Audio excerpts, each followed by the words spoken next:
is your Classic Metal Show right here on the ClassicMetalShow.com. That is brand new stuff from the band Dragonlord. The name of the tune was Dominion. The name of the album is Dominion as well. And on the line right now, we have got the main guy of Dragonlord, and y'all might know him from another band as well. It's the one, the only, it's Eric Peterson. Eric, how are you, man? Great. How you doing? Excellent, man. Well, Dominion on classic rock radio, huh? Well, it's classic metal, but we'll say that maybe the middle part's classic. the origins of Dragonlord is classic metal. How's that? There you go. I was going to suggest when I heard you say classic, I was going to suggest playing "Love at the Dam." I don't think there's any screaming in it, but it's still evil as hell. Sure. Start. Well, the whole thing is pretty evil, man. I got to tell you, man, this is such a cool record. It's weird because reading the press, I expected one thing, and then listening to it, it's something a little bit different. I mean, the press all reads that it's this dirty black metal record, and then when you listen to it, there's a lot of layers to it. There's a lot of stylistic changes in the songs and stuff. Mm-hmm. It's just a very cool record, man. Oh, thank you. Yeah, I mean, it took a while, but it was just one of those. It's almost like an experimental record. I mean, there's so many different elements and so many, like you said, layers and different time signatures, not only in the music but in life. Sure.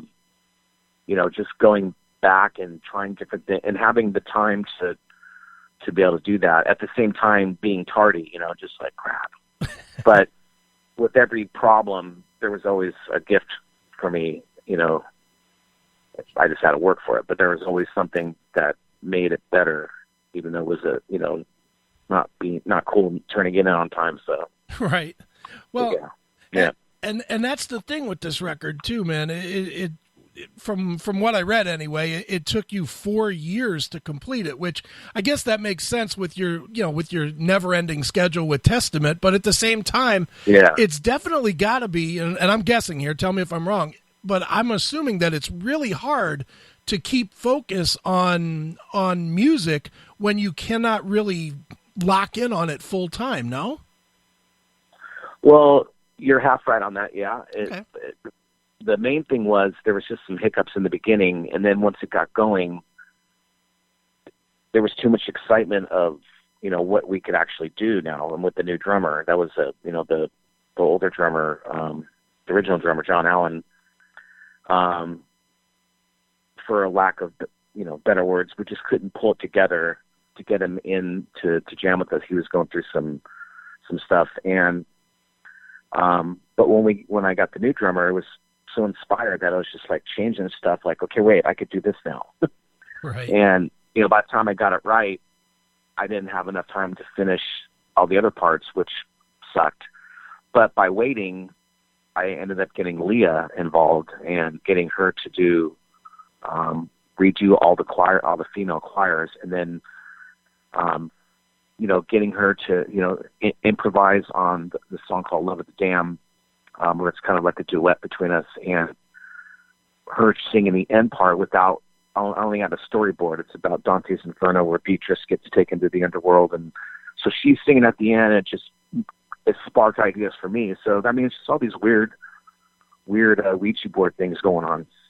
Sure. So in essence, then, this project is, at least this release rather, is definitely a product of its parts, as opposed to just something that you wrote and then put players to play. Exactly. Yeah, okay. And it's got something more to it than just like, okay, 2 months, write it, record for 3 weeks, done.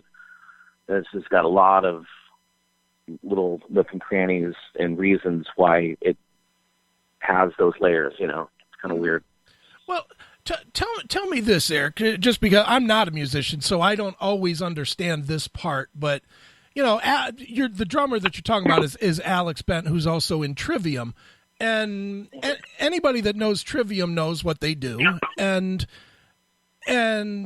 well, okay.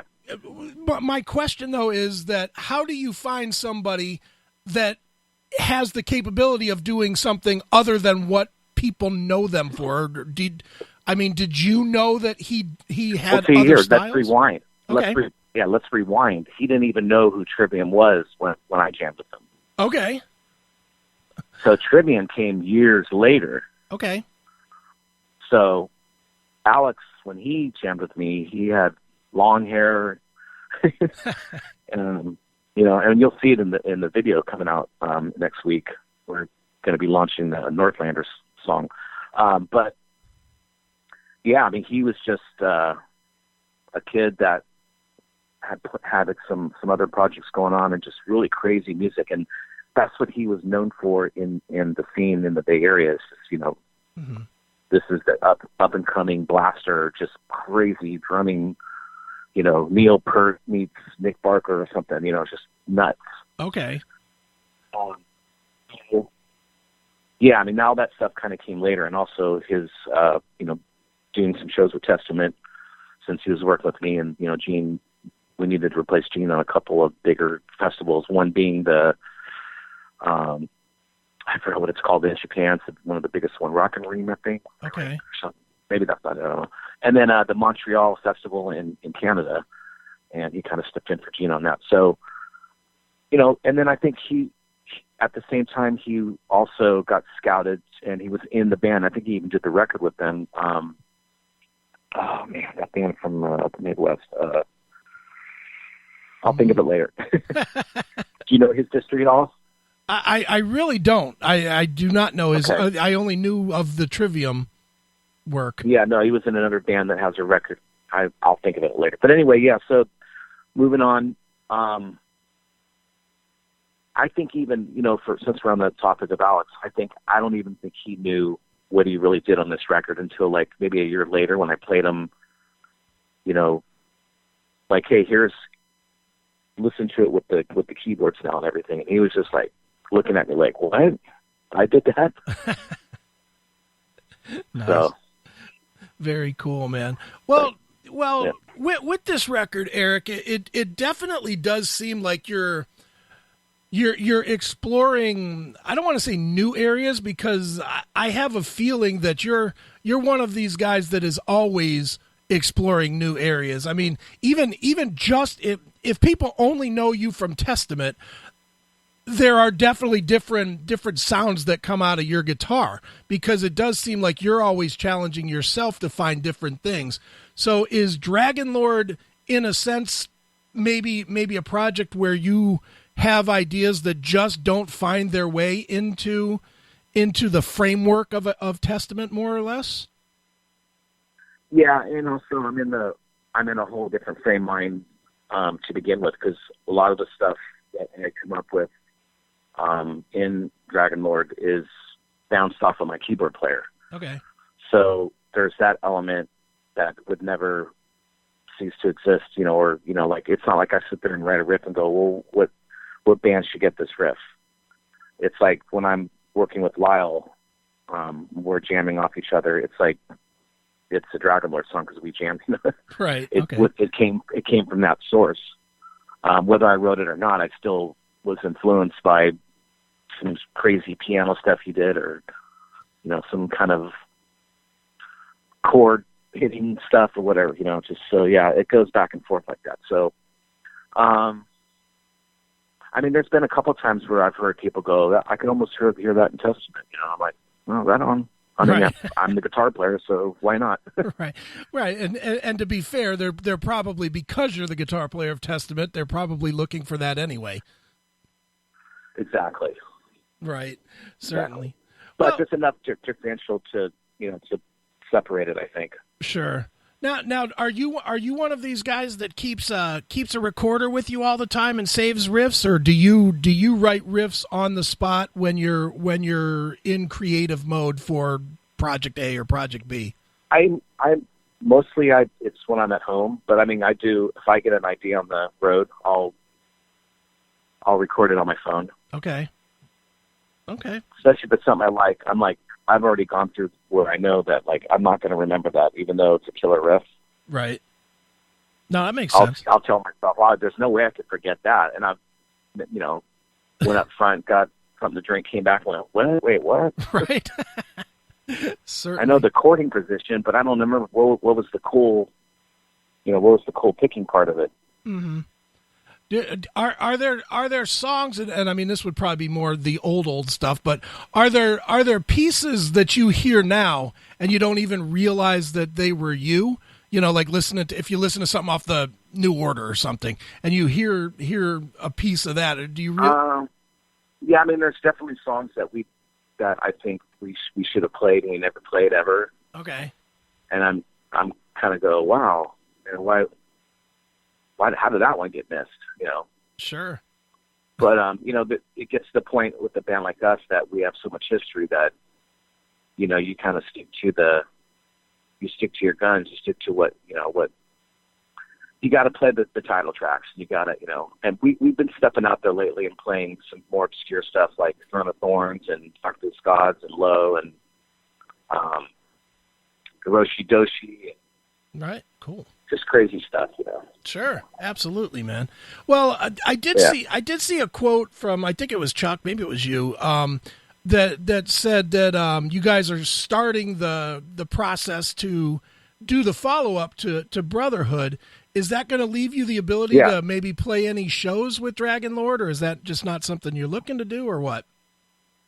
I'm not even thinking that right now. I'm just trying to get the campaign rolling. I got my comic rolling, trying to find a platform for that. Sure. Which involves Dragonlord, which I thought could be helpful if I don't tour. Obviously, I'm not going to tour extensively with Dragonlord. Sure. I want to play some shows. Okay. But can I? I don't know. That remains to be seen on what I can pull off on, the next writing sessions of Dragonlord or Testament. Okay. So.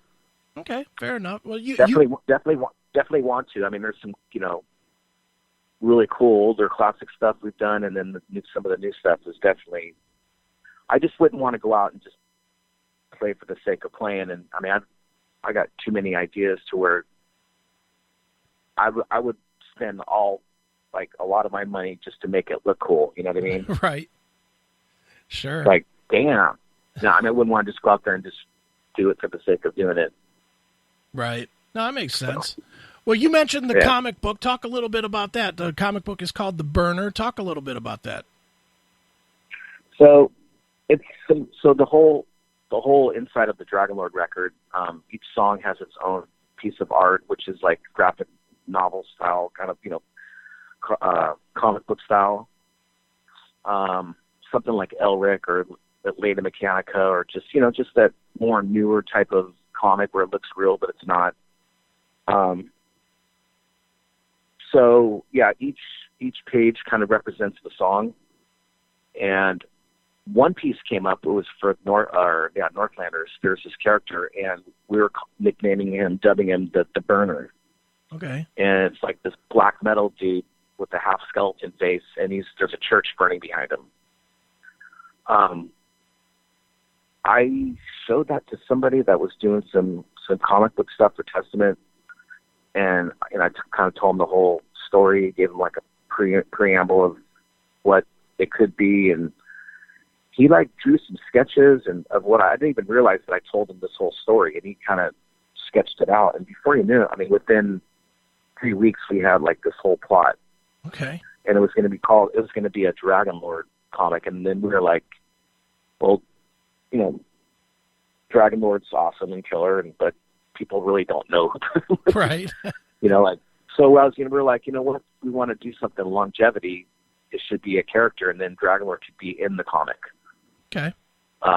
So we figured out a way to do that, and basically the Burner is a time traveler, and there's a whole Planet X, Red Dragon planet where he's from, and he's come to this planet several times in different time periods, finding the wolf sheep's clothing with the Christians and the pagan times, and he finds his way to me when I'm writing Dragonlord, and I think I got all these visual ideas in my head, but I'm somehow there's this telepathy between me and him. Okay.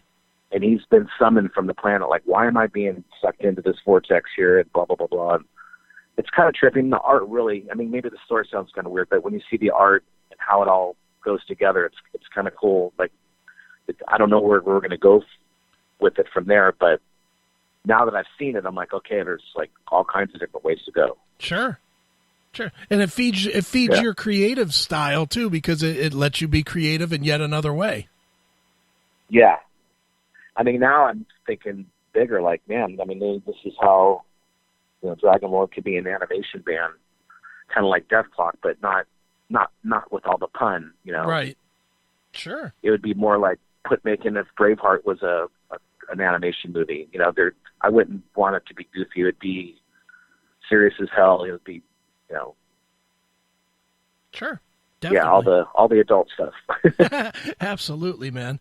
Well, speaking of the adult stuff, I got to go to one more thing that you're involved in, and I'm going to tell you up front, I am as ignorant as I can be to this, and this is this cryptocurrency.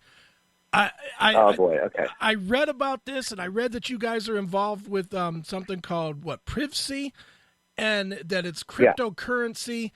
And I'm going to let you explain that, because I read it 15 times and did not understand exactly what you're doing or what it does. Did you go to the website?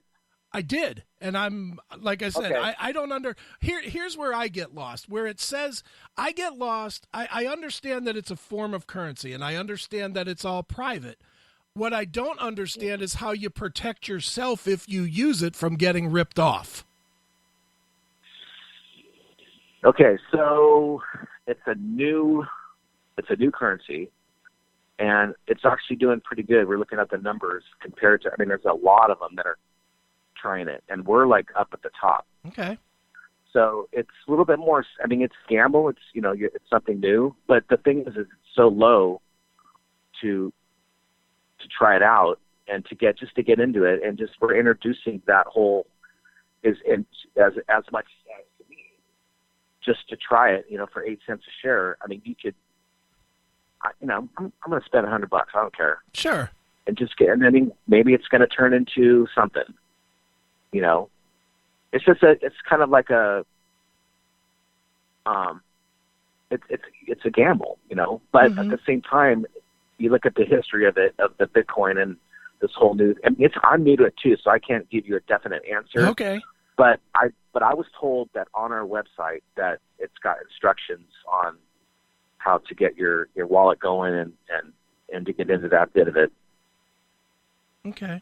Now, so does that mean that in the future? Did I answer your question? No. No. No. Okay.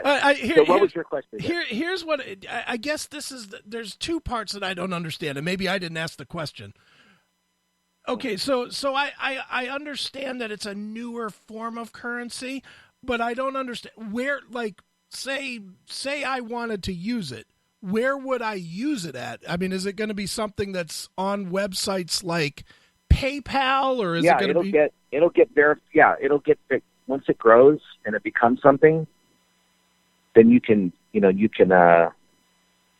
take your profits, or you can, I would think, and I'm not Mr. Bitcoin guy, okay, but I would think that, you would kind of think a little bit more long term. Sure. Okay. And you're gonna be part of something, that might turn into something. Okay. We're not just jumping on something for, kind of did some research. We got some people that know what they're doing, and we're just, we thought it would be a great idea in a way to kickstart this whole, the gathering of the New Order, mm-hmm. records we're playing in the entirety in December and having a contest. And it's just a cool thing it's different. It's something different. So, sure. You don't have to do it, but it could be cool. No, absolutely. And you never know. There's a lot of people kicking themselves for not buying that Apple stock, in 1980, whatever, that. Well, even Bitcoin. I remember some people telling me about Bitcoin, 8 years ago or 6 years ago. And I was just, they're all gung ho. And now those people are like traveling the world right now. And I'm like, wait, how did you do it? And I'm like, oh yeah. Yeah. No, I get it, man. Definitely. Well, one last question, Eric, and then I'll get out of your hair. But you've obviously been out on this tour with Slayer, and final run from Slayer, allegedly. We'll see. But from all indications, it seems like it's going to be that way. they're I obviously. think so. I mean, they're just playing everywhere. That's why they're on tour so much. I mean, they're playing all through 19 too. So Sure. it's a world tour, total. Everything's going on at once. Mm-hmm. Do you, as somebody that obviously they're not just a band you're playing with. I mean, you've known those guys forever, and you're friends with them and whatnot. Yeah.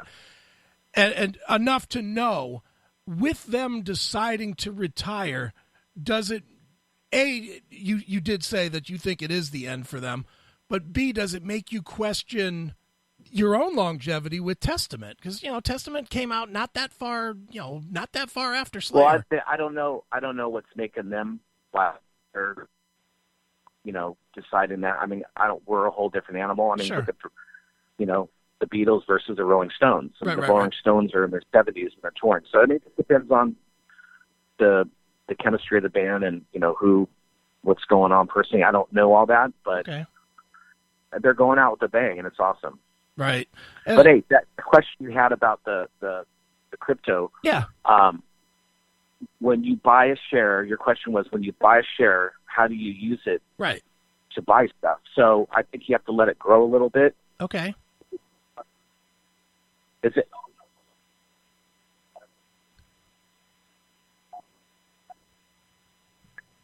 So we're trying to get people to accept, like I said, it's a longevity thing. It's new, Okay. and whoever joins us could be part of something, and it could grow into something where you could spend it.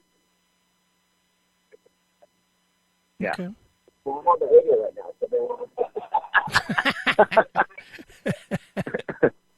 this is a good interview.